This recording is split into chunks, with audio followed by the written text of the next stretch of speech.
આજે નર્મદા જિલ્લા કલેક્ટર શ્રીના અધ્યક્ષસ્થાને સંકલન સમિતિની બેઠક હતી. તેમાં તમામ પદાધિકારીઓ અને શાખા અધિકારીઓ ઉપસ્થિત હતા, જેમાં જિલ્લાના પાણીની બાબતો હોય, આરોગ્ય હોય, શિક્ષણ હોય, રોડ રસ્તા હોય જેવી અનેક બાબતોની વિસ્તૃત ચર્ચાઓ થઈ છે. સાથે સાથે ફોરેસ્ટ વિભાગને લગતી તમામ બાબતોની ચર્ચા થઈ છે. અને આ વિસ્તારોમાં જે વિકાસના નામે પ્રોજેક્ટો આવતા હોય છે, કોઈ પણ જાતની પૈસા એક્ટની અનુસૂચિ 5 વિસ્તારની કે કોઈ પણ જાતની ફોરેસ્ટ, ઈસી કે ગ્રીન ટ્રિબ્યુનલની પરવાનગી વગર રાતોરાતે પ્રોજેક્ટો મંજૂર કરી દેવામાં આવે છે. કોઈ પણ વ્યક્તિ એની ગ્રામસભા કે પબ્લિક હિયરિંગ વગર એ પ્રોજેક્ટો ચાલુ કરી દેવામાં આવે છે.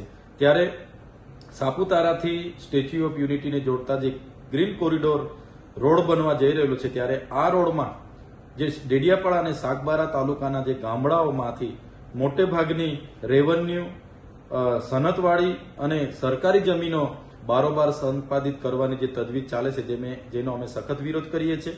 અમને રોજગારીના નામે નવા પ્રોજેક્ટો થોપી બેસાડવામાં આવે છે. પછી કેવડિયામાં જે રીતના રોજના ઘટનાક્રમ બને છે, ત્યાંથી બુલડોઝર ચલાવીને ઘર-બાર તોડી નાખવામાં આવે છે, દુકાનો તોડી નાખવામાં આવે છે.